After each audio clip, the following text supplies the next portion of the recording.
Hello, I am Wanderer001, and this is my review of the Trident Aegis case for the Moto X second generation or 2014 model.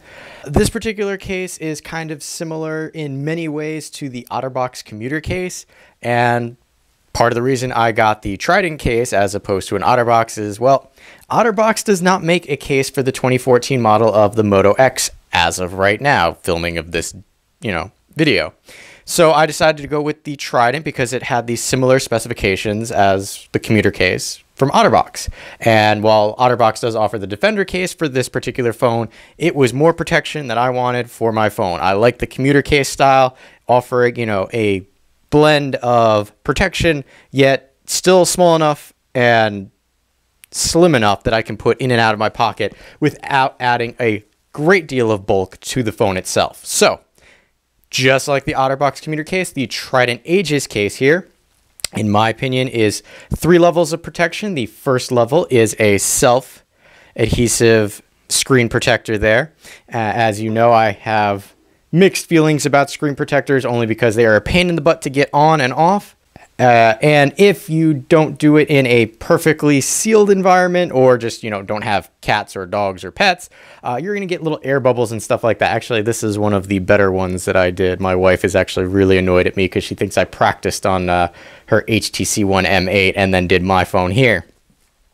So that is the first level of protection, is that screen protector there. We're going to get that out of the way. Next, we're going to split this open. Well, move it apart because this is the dual layer protection that's actually going to go around your case. You have a rubberized inner gasket, and again, they kind of use big fancy terms, but this is a rubber gasket that goes around your phone that helps absorb shock. Now, just like I did with the HTC One M8 review, if you happen to see that, if not, there's a link over there. I compare it to the previous version of the Otterbox commuter case for my Samsung Galaxy S3, and you will notice that the Aegis, the Trident Aegis here, is much stiffer than the previous version of the Otterbox, which is very floppy. So they've upgraded. Well, they didn't upgrade their materials because this is the first time I'm looking at it, but they have very good materials. You'll notice the interior there has this odd patterning in there. I'm going to assume that it's either for stylization and or vibration protection.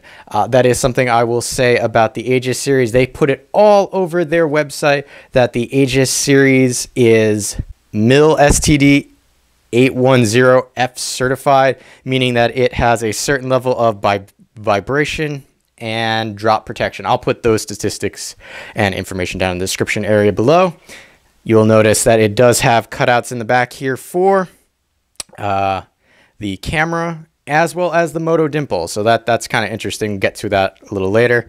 It's kind of got that raised lip around there. You'll notice that there are covers for the power and volume rocker, and up here there's your headphone gasket, and underneath is power gasket. All right, so just like the commuter case, you'll notice that there is slight reinforcement in the corners. Not quite as much reinforcement as I would like, but it's something. There is also a little cutout there for the microphone that sits at the back of the Moto X. I'll put that over the side. Here you have a polycarbonate outer shell, or as you may know it, hard plastic. It is really durable. It does not flex much. And again, we're going to go over and grab the previous version of the Otterbox here, kind of do a side-by-side flex. Might be a little difficult to see with the sun there, but it does not move all that much. And again, you have your cutouts for the camera and dimple, as well as, unlike the Otterbox, it does not have to have the ports slip under something. It's just a cutout, and I'm going to get into that particular aspect a little later. And there is your lanyard hold. So what I'm going to do now is I'm going to show you how to put this together because, well, you kind of want this to put on your phone, so why not learn how to do that? It's actually fairly simple. Everything pretty much just slips into place like so. And then the easiest way that I found is if you start over on the left side of the phone, not the side that has the power buttons, only because those go under this little plastic lip here, and then you just kind of push your way around the phone like that. And there you go. It's perfectly protected again. So now that I have this fully assembled, we're going to get into, my opinion, some of the downfalls of this particular phone, particular case. And that is the buttons here are not as stiff as the Otterbox commuter case. The rubber that they use is, while similar in texture, not as stiff. So these buttons are very easy to push. That's a plus and a minus. If you kind of take it out of your pocket and accidentally hit it, you turn the phone on, you volume it up. I mean, it's a personal preference. Easy to push buttons can be a good thing. Now, coming around the sides here, you'll notice that there's a great deal of rubber showing in these cutouts and like a little thin layer of plastic. So if we pull on this side, the rubber doesn't move because there's that little layer of plastic. But on this side, where it's either a style feature or what have you, there's no plastic really. It's just a cutout here, and a cutout here. I can easily move the rubber over, and I don't particularly like that aspect of it because up on the top, it does the same thing. So when I pull this in and out of my pocket, I grab this because I have the headphones instead of, headphones are up top. So this is where I grab it to get out of my pocket as opposed to the bottom, which has a little more plastic across the top, across it, keeping the rubber in place. Okay, so with that said, we're gonna move along to the gaskets here at the top. Unlike the Otterbox, there is no side lip that slips underneath the plastic here, and may or may not be able to see this. Hang on. Does not actually cover all the way to the front. So there actually is a little gap in the dust protection on both of these, bottom and top. And I don't particularly care for that. It is what it is. They are much easier to open because they do have a little lip, which, while makes it easier to open, also gets caught on things. But that is small drawbacks. If you look, you have the rubber lip there, which allows it to not skid around on anything. However, since most screens nowadays are also like almost bezel-less, it does kind of make it a little hard to pull menus from either side. So what we're going to do now is I'm going to show you 3.5mm headphone jack in the top here, just so you get an idea that it is perfectly acceptable. L-shaped 3.5mm headphone jack.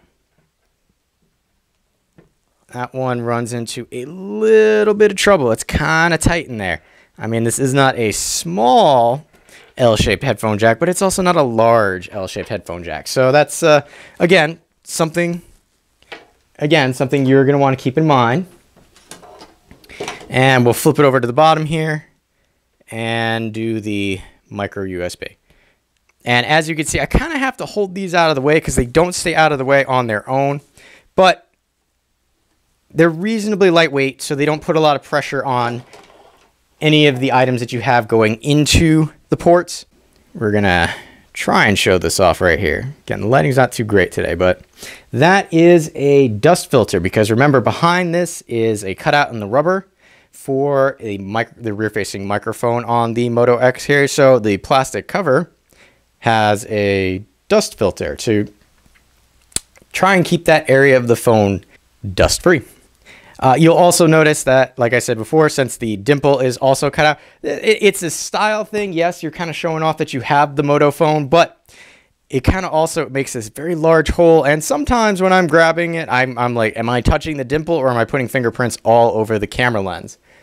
Again, not a terrible thing, but something that you need to be aware of. Okay, well, with that said, I'm going to take this apart now. Why? Because, well, I learned that not everybody keeps their case on their phone permanently. Some people change them out. This is another, I don't want to say negative, but it's not something that I particularly like. This little plastic ridge here that kind of has the stylized rubber behind it has sharp edges to it. And you can just, it feels it, if the tactile sensation of it is just, it's a little odd. It is fashionable too, if you want to put it that way. The outer shell here comes in different colors, blue, pink, green, and white. The inner rubber is always going to be black though. So, well, we'll take this apart now. Easiest way that I've found is if you start on the side that just has the clips. So you just kind of grab a corner, and I'm going to see if I can do this around the camera because it's a little tricky. Start in a corner that has the clips on it. Whoop. Okay. And then you just slowly work your way down the side that has the clips. And then it just pops out like that. And then you could just take the rubber casing off. And again, one more time putting it in, you do the opposite. You stick the side that has this plastic bar across it in, and you come over to the side that has the clips, and clip, clip, clip.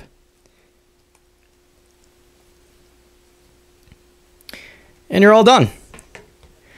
So while it did seem like I had a lot of negative things to say about the Aegis case here, it's not a bad case. It's just, to me, it's not quite up to the standards that I have with the Otterbox, because that was my first case that I experienced.